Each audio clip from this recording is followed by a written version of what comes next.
Assalamualaikum warahmatullahi wabarakatuh. Kembali lagi di channel kita, yaitu RK Sejarah, bersama saya Bang Ri. Nah, pada video kali ini kita akan membahas tentang materi terjadinya revolusi besar di dunia. Namun sebelum kita lanjut ke pembahasan, jangan lupa seperti biasa aktifkan dulu tombol subscribe yang ada di bawah. Kemudian like video ini apabila kamu menyukainya, berikan komentar yang membangun, dan jangan lupa untuk share video ini ke seluruh media sosial yang kamu miliki, supaya kamu dan teman-temanmu tidak ketinggalan info-info menarik dari RK Sejarah. Oke, langsung saja kita ke pembahasan. Nah, ada beberapa revolusi besar dunia yang akan kita bahas pada video kali ini. Nah, sebelumnya kita sudah membahas tentang terjadinya revolusi Amerika. Nah, pada video kali ini kita akan membahas tentang terjadinya revolusi Prancis yang menyebabkan terjadinya perubahan dalam sistem pemerintahan dan demokrasi dunia. Seperti apa kira-kira revolusi Prancis yang terjadi antara tahun 1789 sampai dengan 1799? Oke, kita lihat bersama. Nah, mungkin kamu pernah mendengar istilah liberté, égalité, dan fraternité. Nah, ketiga semboyan ini merupakan semboyan yang dikumandangkan oleh rakyat Prancis pada saat terjadinya revolusi Prancis di negara Prancis. Nah, sebenarnya apa sih yang dimaksud dengan revolusi Prancis? Revolusi Prancis ini merupakan suatu periode di mana terjadi sebuah pergolakan politik di negara Prancis yang dipelopori oleh gerakan sosial radikal yang ingin mengubah tatanan kehidupan pemerintahan negara yang semulanya bersifat monarki absolut menjadi sosial demokrasi. Nah, bisa kita lihat di sini, perubahan yang terjadi pada sistem pemerintahan Prancis telah menuntut runtuhnya kerajaan Prancis yang dipimpin oleh Raja Louis ke-16 dan berganti menjadi sebuah republik Prancis. Revolusi Prancis dimulai pada tanggal 14 Juli 1789, yaitu pada saat rakyat kota Paris menyerbu penjara Bastille yang merupakan simbol dari kekuasaan monarki absolut Raja Prancis.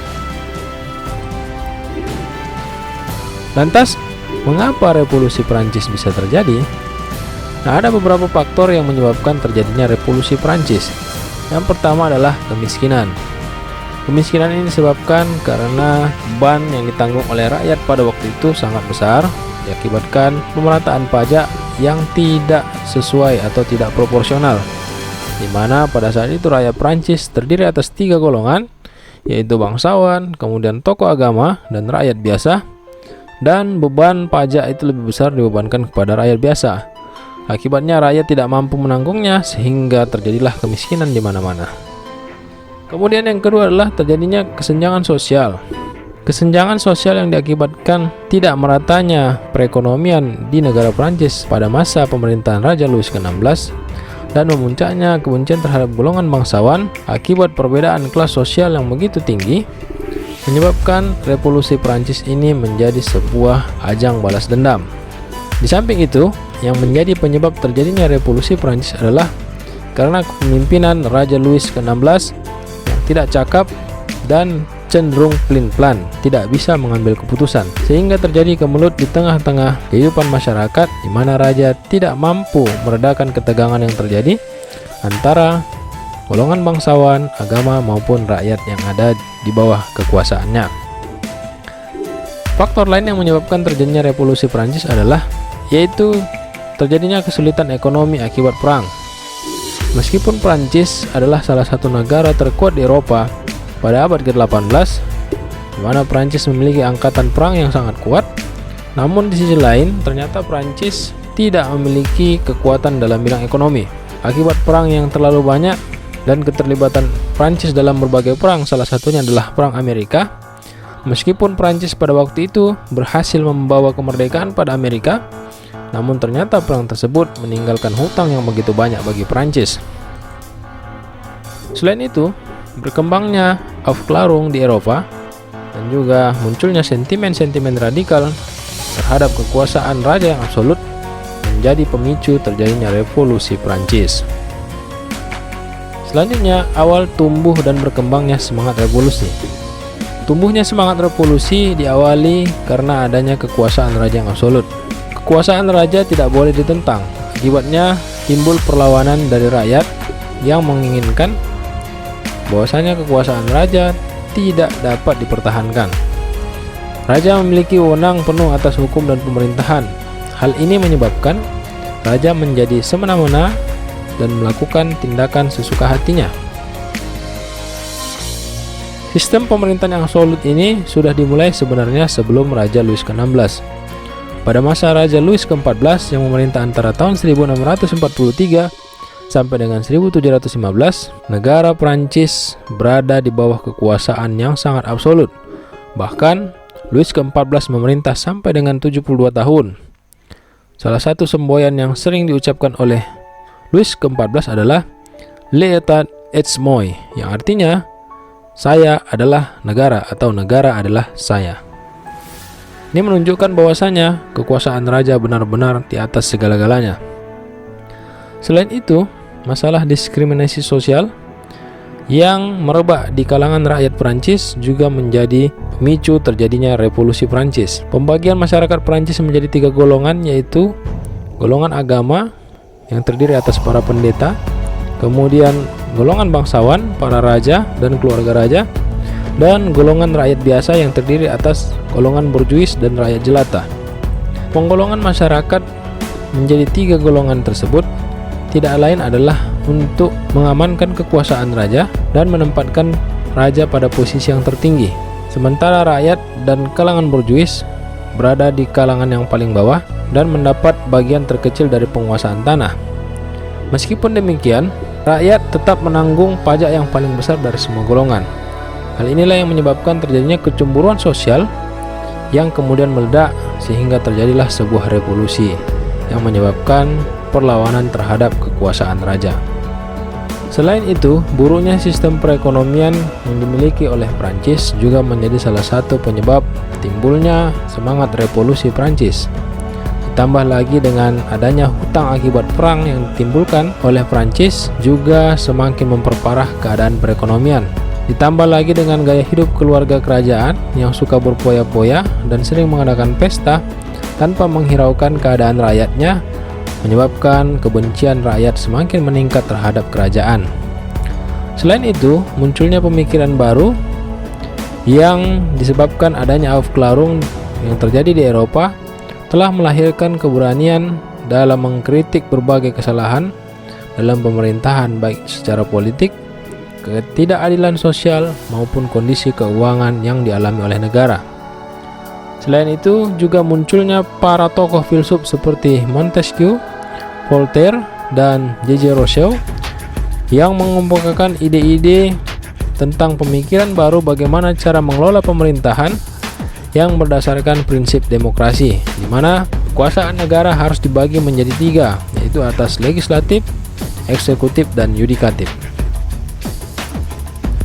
Selanjutnya, bagaimana jalannya revolusi Prancis? Sebelum terjadinya revolusi Prancis, pada tanggal 5 Mei 1789, Raja Louis ke-16 mengadakan sidang dengan memanggil seluruh État Généraux atau perwakilan rakyat yang terdiri dari atas 3 golongan, yaitu kelompok agama, bangsawan, dan rakyat biasa. Akan tetapi, sidang ini tidak berjalan dengan baik karena tidak ada keputusan yang berhasil dicetuskan dalam sidang tersebut, sehingga État Généraux pada tanggal 5 Mei 1789 dianggap gagal. Kemudian dilanjutkan dengan pembentukan Dewan Nasional atau Assemblée Nationale pada tanggal 14 Juni 1789. Pembentukan Dewan Nasional ini dilatar belakangi karena kegagalan sidang État Généraux pada tanggal 5 Mei 1789, maka golongan ketiga yaitu rakyat biasa menginisiasi untuk diadakannya kembali sidang untuk menentukan arah konstitusi Prancis yang pada waktu itu sedang kacau balau. Hasil dari pembentukan Dewan Nasional ini adalah berakhir dengan diadakannya Sumpah Lapangan Tenis. Kemudian dilanjutkan dengan pembentukan Assemblée Nationale Constituante atau Dewan Konstitusi Nasional yang bertugas untuk menyusun konstitusi atau undang-undang yang mengatur jalannya pemerintahan atau negara Prancis pada waktu itu. Pembentukan ini dilakukan pada tanggal 9 Juli 1789. Dengan terbentuknya Dewan Konstitusi Nasional ini secara tidak langsung memaksa raja harus tunduk kepada undang-undang yang dibentuk oleh Dewan Konstitusi. Akhirnya pada tanggal 14 Juli 1789, rakyat Paris yang geram melihat kekuasaan raja yang tidak mau tunduk terhadap undang-undang, pada akhirnya menyerbu penjara Bastille yang mengawali terjadinya revolusi untuk menentang pemerintahan raja yang absolut. Antara tahun 1791 sampai dengan 1792 terjadi perpecahan di golongan ketiga, yaitu terbentuknya faksi Girondin yang terdiri atas golongan borjuis, kemudian faksi Montagne yang terdiri atas golongan rakyat jelata. Perpecahan ini menyebabkan terjadinya perselisihan yang kemudian dimenangkan oleh kelompok Montagne. Pada tahun 1793 muncul tuntutan eksekusi terhadap Raja Louis ke-16 yang kemudian dilaksanakan pada tanggal 21 Januari 1793 dan dilanjutkan dengan eksekusi Ratu Marie Antoinette pada tanggal 16 Oktober 1793, yaitu dengan cara dipancung. Dengan dieksekusinya Raja Louis ke-16 beserta dengan ratunya, maka berakhirlah kekuasaan raja yang absolut di Perancis. Maka Perancis memasuki masa yang baru. Setelah berakhirnya kekuasaan raja, pemerintahan Prancis dilaksanakan oleh pemerintahan konvensi nasional yang berlangsung antara tahun 1793 sampai dengan 1794. Pasca eksekusi Louis ke-16, terjadi krisis konstitusi dan kekacauan dalam negara. Salah seorang pemimpin kelompok Jacobin, yaitu Maximilien Robespierre, yang merupakan pemimpin Komite Keamanan Publik bersama dengan kelompok Jacobin lainnya, mengambil alih pemerintahan, kemudian menangkap dan mengeksekusi seluruh pendukung gerakan kontra-revolusi yang menentang jalannya revolusi Prancis. Akan tetapi pemerintahan ini tidak berlangsung lama, karena kebijakan yang dilakukan oleh Robespierre telah menimbulkan teror di kalangan masyarakat Prancis yang menyebabkan timbulnya rasa tidak senang bagi sejumlah kalangan yang sebelumnya mendukung jalannya revolusi akibat dari tindakan Robespierre yang dianggap diktator, sehingga pada tanggal 28 Juli 1794 Robespierre dan pengikutnya kemudian dieksekusi mati. Setelah berakhirnya pemerintahan konvensi nasional, revolusi Prancis dilanjutkan dengan pemerintahan direktori, yaitu antara tahun 1795 sampai dengan 1799. Pada masa ini kekuasaan negara dilaksanakan secara kolektif yang dipegang oleh beberapa orang direksi, dan salah satunya yang terkenal adalah Napoleon Bonaparte. Napoleon Bonaparte merupakan seorang jenderal yang berhasil membawa kemenangan besar bagi Prancis dalam perang koalisi. Napoleon Bonaparte kemudian menganggap bahwasanya pemerintahan direktur ini tidak berjalan efektif, dan pada akhirnya Napoleon melakukan coup atau merebut kekuasaan yang sah dan membentuk pemerintahan konsulat di mana Napoleon menjadi konsulat pertamanya. Dan pada tahun 1804 Napoleon berkuasa dan mengangkat dirinya sebagai Kaisar Prancis pertama.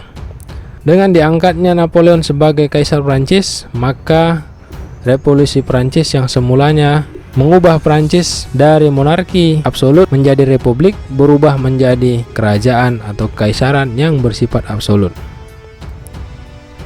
Nah, apa dampak dari terjadinya peristiwa revolusi Prancis bagi kehidupan dunia? Dalam bidang politik, revolusi Prancis telah menyebabkan berkembangnya paham liberal dan demokrasi ke berbagai penjuru dunia. Di sisi lain, revolusi Prancis juga mengilhami terjadinya revolusi di berbagai negara seperti Rusia, Cina, Jerman, yang bertujuan sama, yaitu untuk menentukan kekuasaan monarki yang absolut. Di bidang sosial, revolusi Prancis telah mendorong dihapuskannya stratifikasi sosial dalam kehidupan bernegara. Juga menjunjung tinggi hak kebebasan, persamaan dan kesetaraan dalam kehidupan bernegara. Dalam bidang ekonomi, Revolusi Prancis menjadi catatan khusus bagi setiap negara maupun kerajaan yang ada di dunia pada waktu itu. Bahkan sampai saat ini, bahwasanya negara harus memperhatikan kesejahteraan rakyatnya. Karena salah satu pemicu utama terjadinya sebuah revolusi di berbagai negara adalah karena terjadinya kesenjangan sosial dan keterpurukan ekonomi diakibatkan kesejahteraan rakyat yang menurun. Nah, itulah tadi pembahasan kita tentang Revolusi Prancis. Silahkan berikan komentarmu pada kolom komentar yang ada di bawah ini. Dan jangan lupa untuk tetap subscribe channel ini, like, comment, and share video ini jika menurutmu video ini bermanfaat. Dan tetap terus ikuti RK Sejarah supaya kamu tidak ketinggalan info-info menarik dari RK Sejarah. Terima kasih sudah menonton video ini sampai selesai dan wassalam.